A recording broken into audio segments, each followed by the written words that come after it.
அஸ்ஸலாமு அலைக்கும். சகோதர சகோதரிகளே, திருக்குரானின் வசனங்கள் 5:27-32 மனித வரலாற்றின் முதல் கொலையையும் அதன் மூலம் மனித உயிரின் புனிதத்தையும் மிக ஆழமாக நமக்கு விளக்குகின்றன. ஆதம் நபி அலைஹி வஸல்லம் அவர்களுடைய இரு மகன்களான ஹாபில் மற்றும் காபில் ஆகியோரின் வரலாற்றை முன்வைத்து மிக முக்கியமான வாழ்வியல் பாடங்களை இந்த வசனங்கள் நமக்கு போதிக்கின்றன. சுருக்கமாக, இந்த வசனங்கள் பொறாமை, கோபம் மற்றும் வன்முறை ஆகியவற்றின் விளைவுகளை எச்சரிப்பதோடு பொறுமை மற்றும் இறை அச்சத்தின் மேன்மையை வலியுறுத்துகின்றன. இந்த வசனங்களிலிருந்து நாம் பெறும் முக்கிய பாடங்கள் சிலவற்றை இங்கே பார்க்கலாம். 1. செயல்கள் அங்கீகரிக்கப்பட தேவையான அடிப்படை தக்வா பயபக்தியாகும். ஹாபில் மற்றும் காபில் இருவரும் இறைவனுக்காக காணிக்கை குர்பானி கொடுத்தனர். அதில் ஒருவருடையது ஏற்றுக்கொள்ளப்பட்டது, மற்றவருடையது நிராகரிக்கப்பட்டது. ஏன் என்ற கேள்விக்கு திருக்குரானின் மூலம் அல்லாஹ் பயபக்தியுடையவர்களிடமிருந்துதான் ஏற்றுக்கொள்வான் என்ற பதில் வழங்கப்படுகிறது. ஒரு செயலின் வெளித்தோற்றத்தை விட அதைச் செய்பவரின் உள்ள தூய்மையே முக்கியம் என்பதை இது காட்டுகிறது. 2. தீமைக்கு தீமை செய்யாமை. தன் சகோதரன் தன்னை கொல்ல வந்தபோதும் ஹாபில் தற்காப்புக்காக கூட வன்முறையே தேர்ந்தெடுக்கவில்லை. நீ என்னை கொல்ல கை நீட்டினாலும் நான் உன்னை கொல்ல கை நீட்ட மாட்டேன் என்று அவர் கூறியது இறை அச்சத்தின் உச்சக்கட்டத்தையும் அநியாயமாக ஒரு உயிரை பறிப்பதில் உள்ள நடுக்கத்தையும் காட்டுகிறது. 2. தீமைக்கு தீமை செய்யாமை. தன் சகோதரன் தன்னை கொல்ல வந்தபோதும் ஹாபில் தற்காப்புக்காக கூட வன்முறையே தேர்ந்தெடுக்கவில்லை. நீ என்னை கொல்ல கை நீட்டினாலும் நான் உன்னை கொல்ல கை நீட்ட மாட்டேன் என்று அவர் கூறியது இறை அச்சத்தின் உச்சக்கட்டத்தையும் அநியாயமாக ஒரு உயிரை பறிப்பதில் உள்ள நடுக்கத்தையும் காட்டுகிறது. 4. காகத்தின் மூலம் அல்லாஹ் நமக்கு கற்றுத் தந்த பாடம். கொலை செய்த பின் என்ன செய்வது என்று தெரியாமல் திகைத்த காபிலுக்கு ஒரு காகத்தின் மூலம் அல்லாஹ் வழிகாட்டினான். வசனம் 5:31 பின்னர் தம் சகோதரரின் பிரேதத்தை அடக்குவதற்காக எவ்வாறு மறைக்க வேண்டுமென்பதை அவருக்கு அறிவிப்பதற்காக அல்லாஹ் ஒரு காகத்தை அனுப்பினான். அது பூமியை தோண்டிற்று.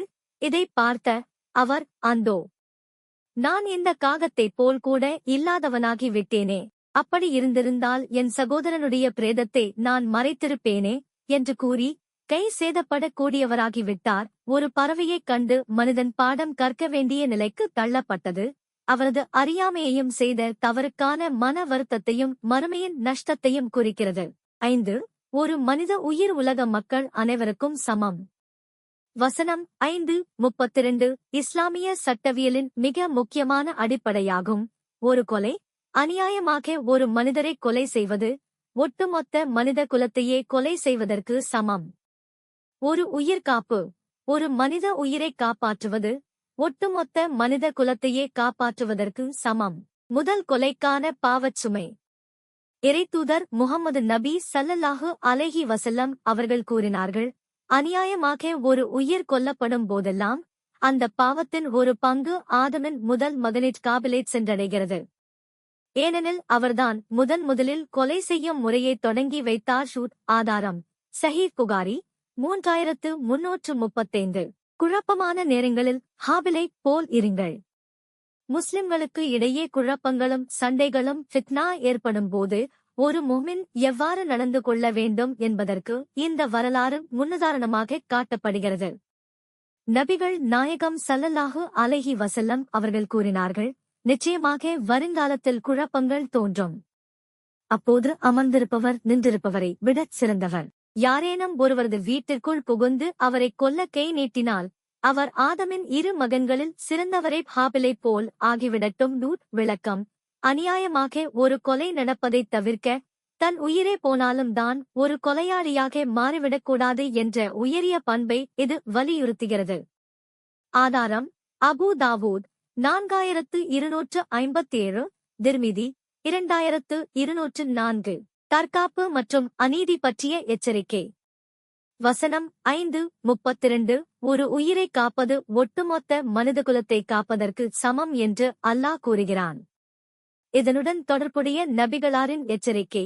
இரு முஸ்லிம்கள் தங்களது வாட்களுடன் ஒருவரையொருவர் சந்தித்து சண்டையிட்டுக் கொண்டால் கொன்றவனும் கொல்லப்பட்டவனும் நரகத்திற்கே செல்வார்கள்.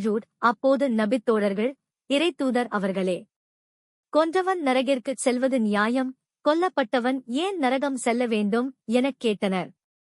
அதற்கு நபிகளார், ஏனெனில் அவனும் தன் சகோதரரைக் கொல்ல வேண்டும் என்ற எண்ணத்தில்தான் சண்டையிட்டான் என்று பதிலளித்தார்கள். ஆதாரம் சஹீஹ் புகாரி 31. பொறாமையின் தீய விளைவு. காபில் தன் சகோதரனைத் தாக்கியதற்கு அடிப்படை காரணம் பொறாமை. பொறாமை பற்றி நபிகளார் இவ்வாறு எச்சரித்தார்கள், நீங்கள் பொறாமை கொள்வதைத் தவிர்த்துக் கொள்ளுங்கள். ஏனெனில் நெருப்பு விறகை எரித்துச் சாம்பலாக்குவது போல் பொறாமை ஒரு மனிதனின் நற்செயல்களை அழித்துவிடும். ஆதாரம் அபூ தாவூத் 4903. மனித உயிரின் புனிதத்தன்மை. மக்கா வெற்றி கொள்ளப்பட்ட போது நபி ஸல்லல்லாஹு அலைஹி வஸல்லம் அவர்கள் ஆற்றிய ஹஜ்ஜத்துல் வதா உரையில் நபிகளார் இந்த வசனங்களின் சாராம்சத்தை இவ்வாறு விளக்கினார்கள், நிச்சயமாக உங்கள் உயிர்களும் உங்கள் உடைமைகளும் உங்கள் கண்ணியமும் புனிதமானவை. இந்த மாதமும் இந்த மக்கா நகரமும் எவ்வளவு புனிதமானதோ அதுபோலவே ஒரு மனிதனின் உயிரும் புனிதமானது. ஆதாரம் சஹீஹ் புகாரி 67. இந்த ஹதீஸ்கள் மற்றும் குர்ஆன் கூறும் வரலாற்றை நம் அன்றாட வாழ்வில் எவ்வாறு நடைமுறைப்படுத்த வேண்டும் என்பதற்கான வழிகாட்டிகளாக உள்ளன.